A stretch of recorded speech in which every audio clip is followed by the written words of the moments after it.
So let us see what do we have here for you guys today. Just pick up only the messages na nag-resonate for you. Okay.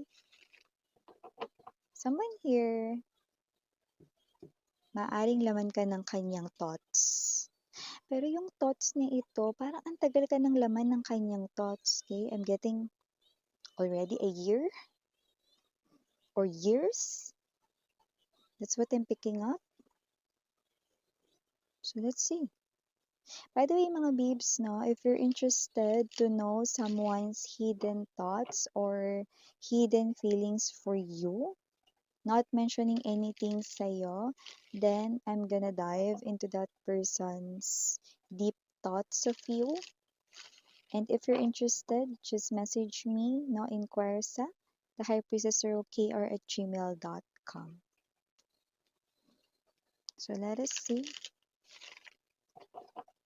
We have here the Seven of Swords. This person don't like na maging obvious. This person here ay cautious or maingat sa kanyang mga nagiging galawan at hakbang.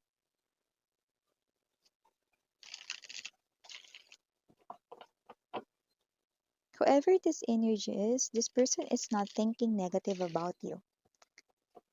Actually, I just saw the Nine of Cups. This person here, maaring meron siya ritong tinatago. Might be feelings for you. Ooh. Okay. Okay, so let us see.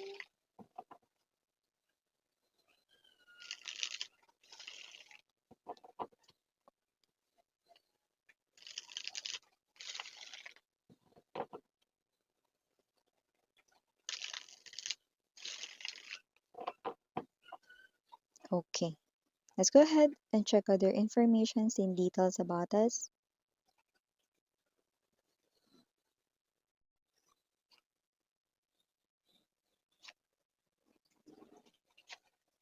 Oh, Nine of Coins, Six of Swords, Two of Wands. Okay. Possibility na mixed energies. Mixed energies ito. Merong new person ito sa inyo. Sa iba naman, pwedeng ex nyo ito. Just take the scenario na nagpo-fall sa situation ninyo. Okay? Okay. Yung new person ay hindi literal na bago. Mataas ang posibilidad na kilala mo na ito matagal na. Ay, buti naman. Okay, I'm seeing matured movement na gagawin itong tao na to. Okay? Sa immediate future. So, mga babes, so kung sino man tong energy nito, lumalabas at with the Nine of Pentacles energy, Two of Wands right in here, in the very strong Six of Swords. Ba't ano yung miss yan? Dati, no, maaaring itong tao na to, no, ay hindi pa naka-in relationship sa iba sa inyo. Okay? At yung iba naman sa inyo, pwedeng ex-lover nyo to or ex-person ninyo, no? Pero, maaaring nagdalawang isip siya noon, nag-hesitate siya rito noon pagdating sa inyo, no? If it is a person here, possible na dati ay hindi pa siya sigurado kung ikaw ba talaga ay kanyang ipupursue. Kasi baka hindi pa siya gano'n kasigurado sa kanyang feelings for you. Maaaring trinay niya muna rito, no, na timbangin kung sino ka ba talaga sa kanyang life, no, at pwedeng yun yung kanya ritong naging dahilan ng kanyang pagdadalawang isip sa'yo noon, no. At para naman sa mga ex ninyo, ang kakonek ninyo rito, no, lumalabas na pwedeng siya ay nagdalawang isip kung siya ay babalik sa inyo dati sapagkat itong tao na to, no, ay iniisip rito, no, ang inyo ritong kapakanan, no, at hindi ang kanyang kapakanan dito 'no. At isa rin kasi sa humaharang dito ay ang Five of Wands energy. So, maaaring may mga energies dito 'no na siya ay puwedeng naapektuhan ng mga chu-chu or sabi-sabi ng mga tao sa paligid ninyo. Yan din yung bagay na nakikita ko dito. Okay. So yeah, others it could be specific reasons kasi iba rito lumabas. May nagdalawang isip rito na ex mo kung babalik ba sa'yo or hindi dahil meron siyang mga ibang mga sinasabi, may mga nire-rant or nirereklamo siya rito. Yan, o, umpo ka muna, baka magalit ka. Hingang malalim, inhale, exhale. 'Di ba? So, yung iba, yun yung dahilan 'no, may mga ex kayo dito nagdalawang isip sa inyo dati kung babalikan ba kayo dahil meron daw kayong mga ugali na puwedeng hindi niya gusto 'no. Alam ko naman na may mga ugali rin yung ex mo rito na ayaw mo rin naman sa kanya. Lumabas binanggit ko mga mahal, okay. So, kung sino man ito, maaaring new person or hindi mo pa nakarelasyon sa iba sa inyong viewers na nakikinig ngayon. At sa iba naman, eh, puwedeng ito ang ex-lover ninyo na puwedeng nagkaroon na kayo ng legendary history. At yun nga, no, bago natin pag-usapan pa ito more, batiin muna natin everybody. Hi and hello there everyone. My name is Yan. Welcome new subscribers, returning Eastern buyers. Thank you so much sa inyong walang sawang love at support for me. At kung di nyo pa alam, mayroon pa po tayong other channel link down below sa ating description box. So if interested, just click that link para mapunta kayo doon. And araw-araw ay nag-upload tayo ng collective readings for all signs there. At yung lahat ng gender dito, so babae, lalaki, LGBT, lahat ay welcome. Pwede rin pong i-switch yung mga roles dahil possible magkapalit dahil general reading ito. At the end of the day, lahat ay may free will na free mong gamitin anytime, anywhere. And yes, no, timeless tayo dito. Pwede nangyari na. Sa iba nangyayari na. Sa iba mangyayari pa lang. Kaya naman, just take only what resonates. But here, I do pick up that this person, mapa-ex mo man ito or mapa new person, itong tao na 'to ay minsang nagdalawang isip sa'yo, Two of Wands energy. But now, hindi na siya nagdadalawang isip sa'yo dito with this Eight of Coins to the Two of Swords energy. In fact, wala siya ritong pakialam sa mga sasabihin na ng iba if this is your ex-lover right in here or if it is a new person at puwedeng ayaw niya ng rumors or gossips. So, pag-usapan ka dito, no, the energy is this person here just want to protect you. Okay, it's like this person here, no, okay, ay gusto kanyang protektahan from those rumors, no, na kumakalat lalo na before hindi siya sure, no, sa kanyang feelings for you. That's why ayaw niya na magmukhang parang piniflirt ka lang niya or whatsoever, no, or casual lang yung fling or whatever. So this person here ay now sure na talagang gusto niya na ritong ilabas, no, naiintindihan niya na yung feelings niya for you if it is a new person right in here. And if it is your past lover, no, na posibleng ex mo nga, eh, itong tao na to rito ay hindi na nagdadalawang isip at itong tao na to ay ipopush niya na yung kanyang emotions and love for you. Wala siya pakialam sa kung anong sasabihin ng iba, mga tsismosa, no? Eto siya, no, na talagang kikilos at magte-take ng chance, magte-take ng risk sa'yo.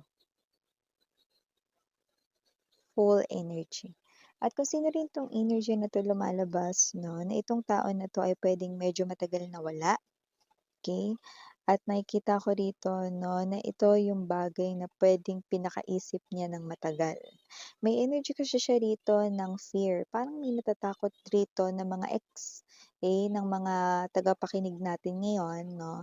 May mga ex kayo dito na natatakot na 'pag bumalik sa inyo, baka madanas ulit yung parang may sinasabi sila sa ugali ninyo, eh. Siyempre lahat naman 'no, ng mga human beings ay may kanya-kanyang ugali, pero parang meron siyang ugali na ayaw niya sa'yo at natatakot siya na baka maranasan niya ulit yun. May mga gano'ng lumabas dito. However, okay, I do pick up na ano man iyon, parang marami sa kanila ang wala ng pakialam kahit na yun na yung ugali mo, tatanggapin na lang nila or whatsoever 'no, as long as you will come back together.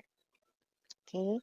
So, kung sino man 'tong energy na 'to, the most important is yung inyong union.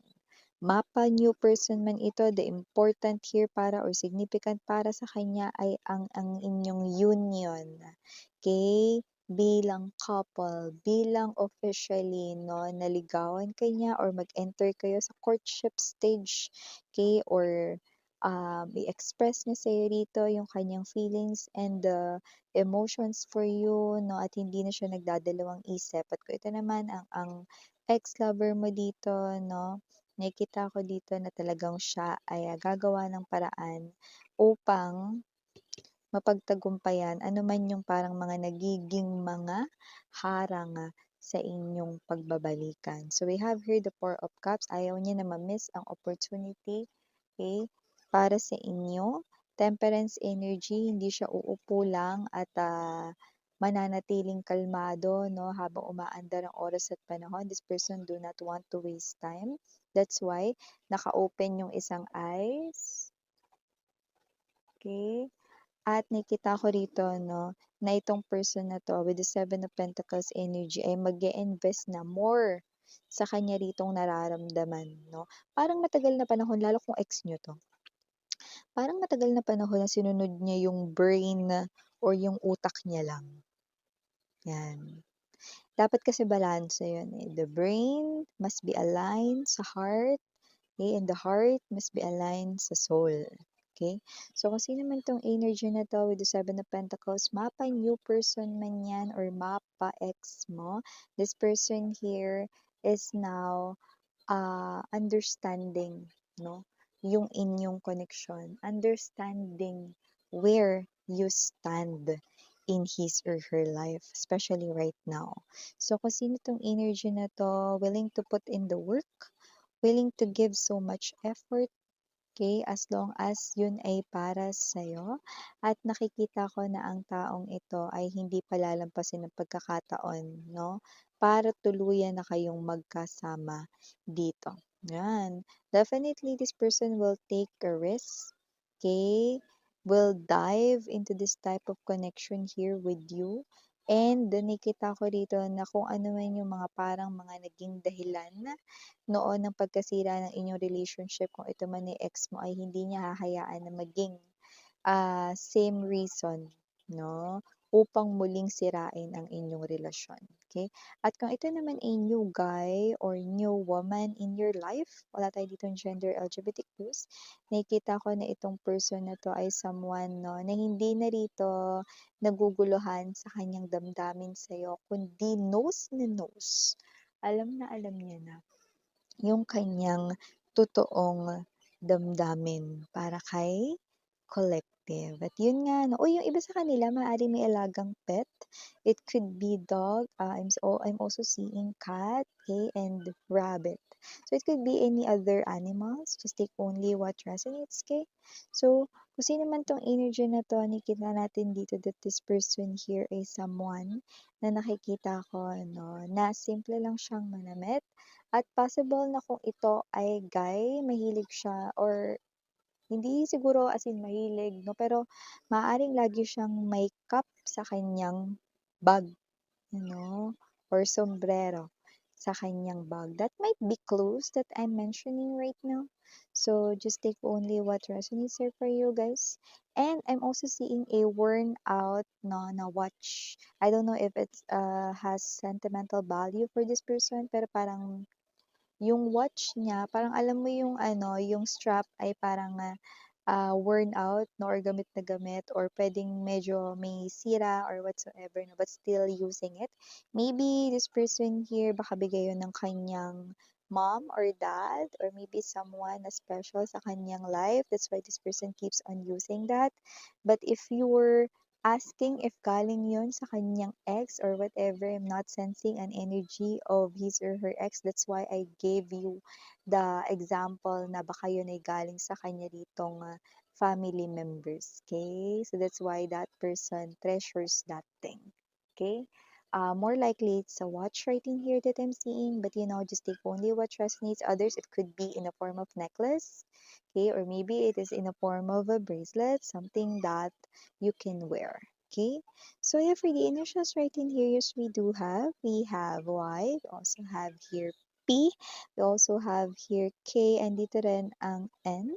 We have here capital letter A. We also have here O. Plus, we have right here letter Q, and dito rin ang letter R. And last but not the least, we have the letter F. So yeah, these are all the messages we've got right here for ya, sweetheart. Again, I'm your Yana on me. Sarang love and light. Annyeong.